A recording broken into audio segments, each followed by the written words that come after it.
Camilla Parker Bowles was there on the day the world watched a fairy tale begin. Inside St. Paul's Cathedral, cameras flashed, crowds roared, and millions of people believed they were witnessing the perfect royal wedding. Prince Charles, heir to the British throne, was about to marry Lady Diana Spencer, the shy young woman the public had already begun to adore. To the outside world, it looked like destiny. A prince, a beautiful bride, a golden carriage, and a kingdom desperate for romance. But hidden beneath the flowers, the music, and the smiling faces was a truth Diana could already feel. Camilla was not just another guest. She was the woman Charles had once loved, the woman who had known him before Diana, the woman who in Diana's mind had never truly left him. For Diana, Camilla's presence at that wedding was not a small detail. It was a shadow, a warning, a sign that even before the marriage began, there was already someone standing between the bride and the groom. But Camilla's story did not begin as the story of a royal villain. She was not born into scandal. She was born Camilla Shand in London in 1947, into a comfortable upper-class family. Her childhood was polished, privileged, and proper. She grew up around horses, country houses, good manners, and the sort of social circles where everyone knew everyone else. She was educated in good schools, including time abroad in Switzerland and France. She was not raised like a future queen, but she was certainly raised to understand the world of aristocrats, officers, titled families, and powerful men. Camilla was never the delicate, silent type. She was confident, witty, warm, and unusually relaxed around people who made others nervous. That confidence became one of her greatest weapons. By the late 1960s, Camilla had begun a complicated romance with Andrew Parker Bowles, a charming cavalry officer with a reputation for being attractive, social, and impossible to fully hold on to. Their relationship was passionate, but unstable. They broke apart, came back together, and drifted again. Andrew enjoyed attention, and Camilla, though attached to him, was not a woman who sat quietly waiting. Then, in 1970, her life changed. Camilla was introduced to Prince Charles. He was young, serious, sensitive, and burdened by the weight of his future. She was easygoing, funny, and completely unafraid of him. Unlike many women around Charles, Camilla did not treat him like a crown waiting to be polished. She teased him. She listened to him. She made him feel human.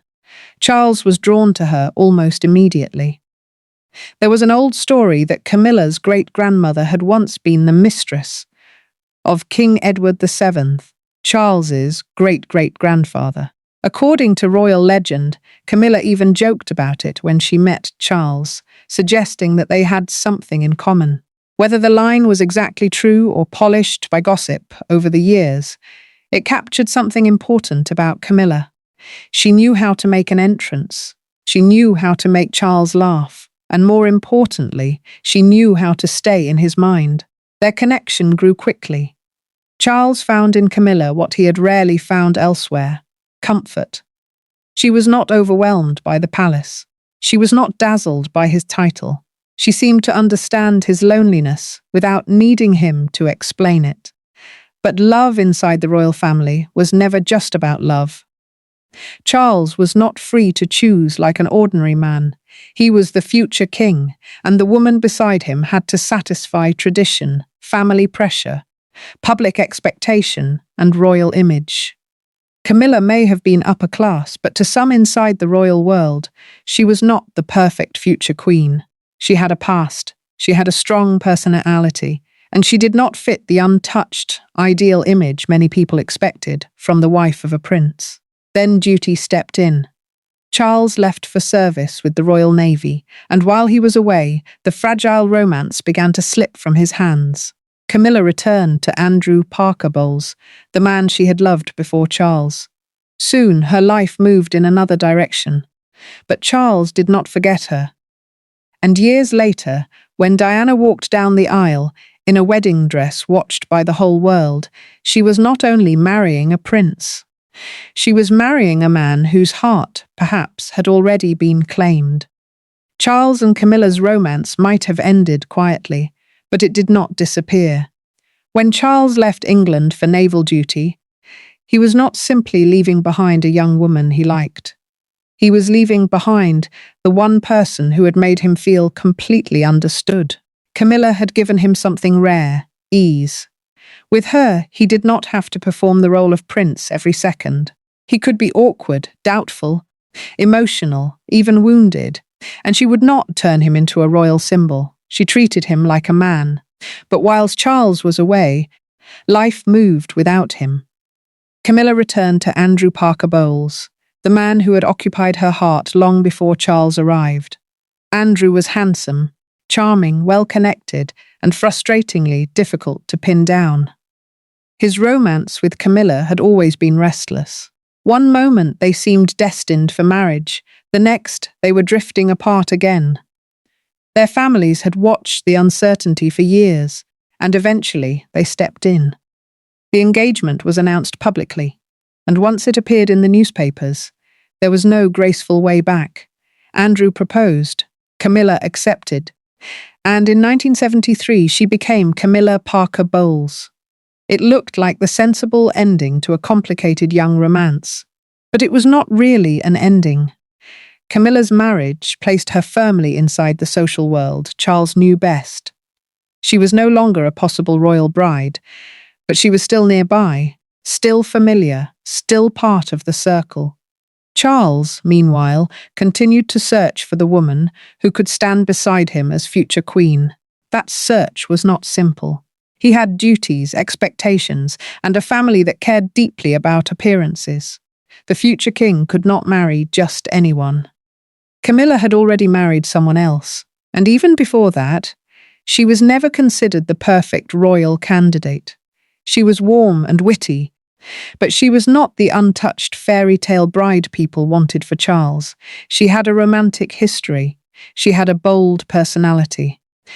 She had already lived too much life for a palace that preferred its future princesses polished and uncomplicated.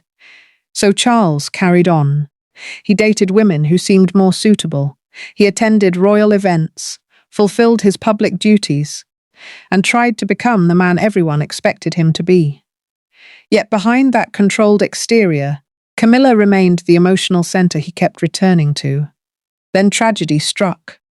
In 1979, Lord Mountbatten, Charles's beloved mentor and father figure, was assassinated by the IRA. The loss devastated Charles. Mountbatten had guided him, advised him, and shaped his understanding of duty. Suddenly, Charles was grieving not only a relative, but one of the few people who had truly influenced his life. And in that grief, he turned back to Camilla. At first, perhaps it was comfort, a familiar voice, a woman who knew how to speak to him without ceremony. But comfort has a dangerous way of opening doors that were supposed to remain closed. Charles was vulnerable. Camilla was married. And yet, the emotional bond between them only deepened. What made the situation even more complicated was Camilla's own marriage. Andrew Parker Bowles was hardly a wounded, innocent husband waiting at home. Their marriage had its own freedoms, silences, and betrayals. Andrew was known for having relationships outside the marriage, and Camilla's closeness with Charles existed inside a world where private arrangements were often ignored, as long as public appearances remained respectable. But this was not an ordinary affair. Charles was the Prince of Wales. Every choice he made carried the weight of the crown. If his heart belonged to a married woman, it was not merely a private mistake. It was a royal crisis waiting for the right moment to explode. And that moment came when a young Diana Spencer entered his life. When Diana Spencer entered Charles's life, she seemed to be everything the royal family wanted. She was young, aristocratic, beautiful, and untouched by scandal. To the public, she looked like the perfect future queen. To the palace, she looked suitable. To Charles, perhaps, she looked like a solution. But marriage built on duty does not always grow into love. By 1981, Charles was preparing to marry Diana, and The world was already enchanted by her. She had the shy smile, the soft voice, the innocence people wanted to believe in. Britain was ready for a fairy tale, and Diana became its centre. Yet behind the excitement, Diana sensed something was wrong. Camilla had not vanished from Charles's life. At first, Diana and Camilla were not open enemies. In fact, they moved through some of the same social circles. Diana visited Camilla and Andrew Parker Bowles from time to time, and even spent moments around their children. On the surface, everything could be explained as friendship. Polite society was very skilled at making uncomfortable truths look harmless. But Diana was not foolish. Before the wedding, she discovered a gift that cut through every excuse. Among the wedding presents, Diana found a bracelet Charles had intended for Camilla. It carried the initials G and F, believed to stand for Gladys and Fred, the private nicknames Charles and Camilla used for each other. For any bride, soon. A honeymoon is supposed to be the beginning of intimacy, the quiet escape after the public ceremony. But Diana reportedly found that Charles had brought a photograph of Camilla with him aboard the royal yacht. Once again, the message felt impossible to ignore. Diana was his wife, but Camilla still had a place in his heart. Over time, Diana's loneliness hardened into suspicion, and suspicion became certainty. The marriage produced 2 sons, William and Harry, and to the public, Diana became more beloved than anyone had expected. She was young, emotional, stylish, and human in a way the monarchy often was not. But inside the marriage, she felt abandoned. Charles could perform the role of husband, but Diana believed his deepest loyalty remained elsewhere. Eventually, Charles and Camilla's relationship resumed with greater intensity. For Diana, the pain was not only betrayal, it was the feeling of being compared to a woman she could never remove. Camilla was older, more confident, less fragile, and far more experienced in Charles's world. Diana had the public's heart, but Camilla seemed to have Charles's. By 1989, Diana had reached her limit. At a party, she decided to confront Camilla directly. It was a brave and painful moment. Diana later said she told Camilla that she knew what was going on. No more polite pretending. No more smiling through humiliation. She wanted Camilla to understand that the secret was not truly secret anymore. But confrontation did not end the affair. It only exposed the tragedy more clearly. There were now 3 people trapped inside one royal marriage. The wife the world adored, the prince who could not let go, and the woman who had never really left. For years, Charles and Camilla's relationship survived behind closed doors. It was whispered about, suspected, and quietly discussed, but still protected by the old habits of royal privacy. Then the privacy shattered. In 1993, a secret phone conversation between Charles and Camilla became public, and the damage was immediate. The call was intimate, embarrassing, and impossible to explain away as simple friendship. For the British press, it was a gift. For the royal family, it was a disaster. And for Camilla, it confirmed what many people already believed. She was the woman who had stood between Charles and Diana. Public anger turned vicious. Diana was still loved as the wounded princess, the young bride who had entered the palace, hoping for love, and found betrayal instead. Camilla became the opposite figure in that story. She was painted as the intruder, the older woman, the shadow behind the marriage. In newspapers and public opinion, she was no longer just a private person involved in a complicated affair. She became a national villain. Soon, the royal marriages collapsed. Camilla and Andrew Parker Bowles ended their marriage after more than 20 years together. Charles and Diana also moved toward divorce, pushed by years of unhappiness, scandal, and public pressure. By 1996, Charles and Diana were officially divorced.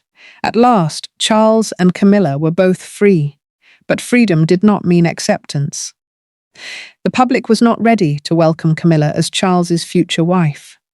Diana's pain was still fresh, and many people blamed Camilla for destroying the fairy tale they had once believed in. Then, In 1997, everything changed again. Diana died in a car crash in Paris. Her death shocked the world, and the grief that followed was overwhelming. Millions mourned her not only as a princess, but as a symbol of beauty, pain, and loneliness. For Camilla, Diana's death made the road ahead even harder. She could not compete with a memory. Diana was no longer simply Charles's former wife. She had become an icon. Camilla's reputation sank lower than ever. Charles knew that if Camilla was ever to be accepted, her image had to be rebuilt slowly and carefully. This was not something that could be forced. The public needed time. The princes, William and Harry, needed time. Even Queen Elizabeth had to be approached with caution. Step by step, Camilla was brought further into Charles's public life. First came private acceptance, then carefully arranged appearances. Her presence became less shocking. Her relationship with Charles became less hidden. By 1999, the two finally appeared together publicly as a couple. Still, the shadow of Diana never fully disappeared. In 2005, Charles and Camilla married. She did not use the title Princess of Wales, a title still deeply connected to Diana in the public heart. Instead, she became Duchess of Cornwall, a quieter choice that allowed the monarchy to move forward without seeming to erase the past. Years passed. Camilla worked, waited, and endured. Then, in 2022, Queen Elizabeth II died and Charles became king. The woman once mocked, hated, and blamed for royal heartbreak now stood beside him as Queen Consort. It was one of the most astonishing transformations in modern royal history. Camilla had entered the story as the woman Diana feared, became the woman Britain despised, and somehow survived long enough to wear the crown. Hey guys, before you go, I would love to hear your thoughts. Tell me in the comments what you think of the channel, the storytelling, and what kind of history you want next.